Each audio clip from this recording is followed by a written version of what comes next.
Du 27 octobre au 9 novembre a lieu les élections de la CCI Nantes-Saint-Nazaire pour un mandat d'une durée de 5 ans.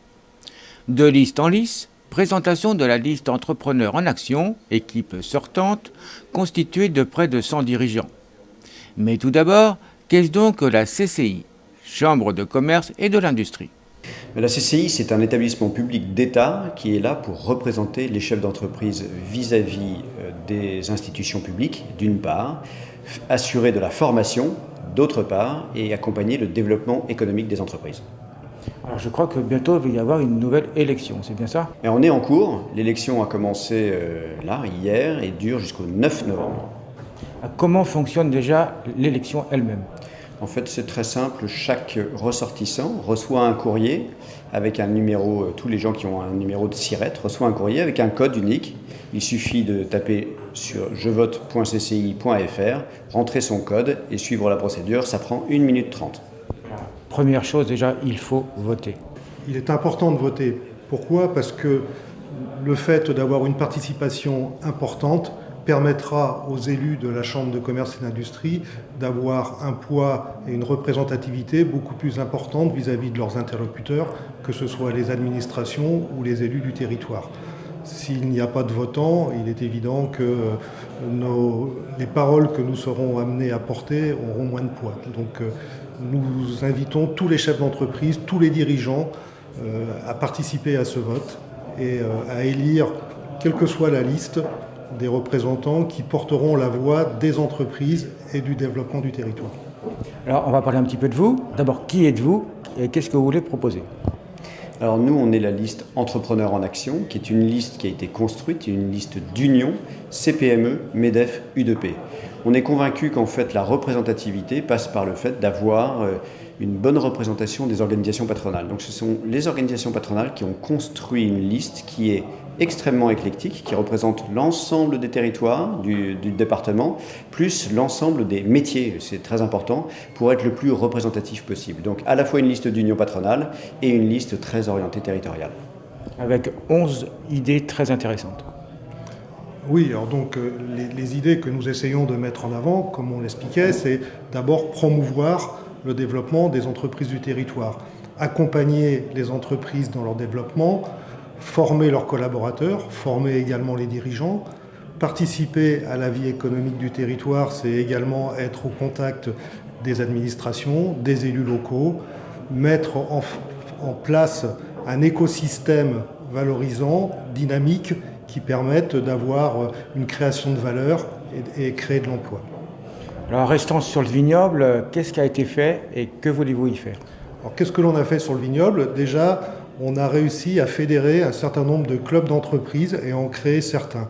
La Chambre de commerce et d'industrie est l'initiateur des clubs d'entreprise. Tabary Croissance, Doris Développement, a créé l'événement qui rassemble tous les chefs d'entreprise du territoire qui s'appelle Confluence, qui a lieu tous les 2 ans. Un événement a eu lieu en 2020, un autre se déroulera en 2022 sur la commune de Valette. Et c'est également les interlocuteurs vis-à-vis des collectivités territoriales. Nous nous battons aujourd'hui sur le sujet de la création de la liaison structurante, qui est un outil important pour le développement de nos économies locales. C'est aussi l'interlocuteur des collectivités sur tous les plans d'urbanisme, les SCOT, les PLU. Nous intervenons sur l'ensemble des sujets qui permettent de créer une relation porteuse et créative de projets, créative de valeurs entre les collectivités territoriales, les administrations et les chefs d'entreprise locaux. Alors 2 listes se présentent, alors pourquoi voter pour vous? Alors, 2 listes se présentent, déjà c'est une bonne nouvelle, ça veut dire que les gens sont intéressés par la CCI. Des chefs d'entreprise se mobilisent pour faire valoir nos droits, développer l'action économique territoriale, favoriser la création d'emplois. Ça c'est la première chose. Pourquoi notre liste? Pour 2 raisons principales. La première, c'est que c'est une liste d'union patronale, c'est-à-dire que ce sont des organisations principales, les fédérations, comme la Fédération du bâtiment, l'UIMM, mais aussi Femmes Chefs d'entreprise, la Fédération des buralistes, qui sont là et qui soutiennent cette liste, qui est une liste d'union et de représentation patronale pour peser le plus possible dans la construction et les échanges avec les collectivités territoriales. Alors sinon, il faut dire que vous êtes presque tous bénévoles. Alors on est presque tous bénévoles, c'est vraiment des chefs d'entreprise qui s'engagent pour donner du temps, pour accompagner l'ensemble des chefs d'entreprise dans leur développement économique. Il y a vraiment une vocation, lorsqu'on on s'engage à la Chambre de commerce et d'industrie, de dire « je souhaite participer au développement économique de mon territoire, je souhaite participer à la création de valeur, je souhaite participer à la création d'emplois et donc à la lutte contre le chômage ». Donc c'est vraiment un engagement bénévole majeur des chefs d'entreprise. Oui. Donc des chefs d'entreprise au service d'autres chefs d'entreprise, c'est bien ça?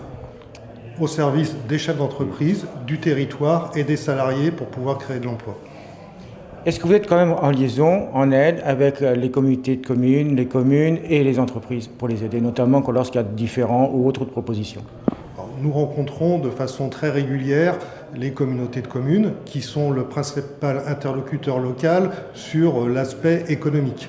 Le développement économique, c'est vraiment une des compétences des communautés de communes. Donc ici, communauté d'agglomération de Clisson et la communauté de communes Sèvres-Loire sont nos interlocuteurs privilégiés. Nous les rencontrons régulièrement, tant dans un échange sur le développement économique, la création de zones d'activité ou bien l'aménagement des zones existantes, mais aussi, comme je le disais tout à l'heure, sur les documents d'urbanisme, comment on peut améliorer les SCOT, les PLU, notamment aujourd'hui avec les contraintes réglementaires qui nous sont, je dirais, imposées entre guillemets, sur le zéro artificialisation nette.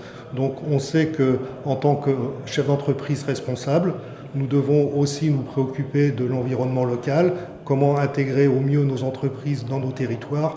Et c'est via ces relations avec les EPCI et les communautés de communes que nous arrivons à promouvoir à la fois le développement économique, le respect de l'environnement et la création d'emplois. Et puis pour terminer, encore 2 ou 3 autres grandes idées. Il y en a qui sont, il y a une idée qui est un peu dans ce relais-là, c'est l'hybridation des zones d'activité. Aujourd'hui, on sait qu'on a une logique de zéro artificialisation nette, et donc en même temps, on a une logique de sécurité qui pose problème sur certaines zones d'activité, et en même temps une problématique de logement, parce que les logements s'enflamment avec 19 000 habitants en plus en Loire-Atlantique en moyenne par an. Donc on a décidé de lancer un grand chantier de réflexion sur comment on pourrait essayer d'hybrider, donc de mélanger à la fois des zones d'activité, des zones industrielles et des zones d'habitation pour faire de la sécurité passive et en même temps favoriser, protéger l'environnement en faisant moins d'artificialisation, en réexploitant des zones déjà artificialisées, tout en mettant et en fabriquant des logements nouveaux pour héberger des personnes. Ça, c'en est une. Une autre qui est dans un domaine qui n'a rien à voir, mais vous savez, on est dans une transition énergétique majeure et c'est un des sujets des chefs d'entreprise. On a décidé de créer et de donner une voix à la Loire et à l'océan. Donc là, dans tous nos débats à la Chambre de commerce et d'industrie, on aura un représentant qui sera là pour dire moi, vu de ma fenêtre, c'est-à-dire la fenêtre Loire et Océan, je considère que ce que vous proposez là, ça peut m'abîmer. Ça ne respecte pas l'environnement suffisamment, mon environnement qui est l'environnement estuaire dans lequel on vit. Donc on va essayer de modifier les choses pour essayer de nous donner une vision à chaque fois environnementale dans nos approches. Et puis il y a énormément d'autres propositions, et en particulier sur l'accompagnement et l'appui aux entreprises, et en créant en particulier des formations courtes, qualifiantes, de 6 mois, pour essayer de traiter la grosse problématique qui est notre problématique de territoire, qui est d'aider les entreprises à pouvoir trouver des collaborateurs.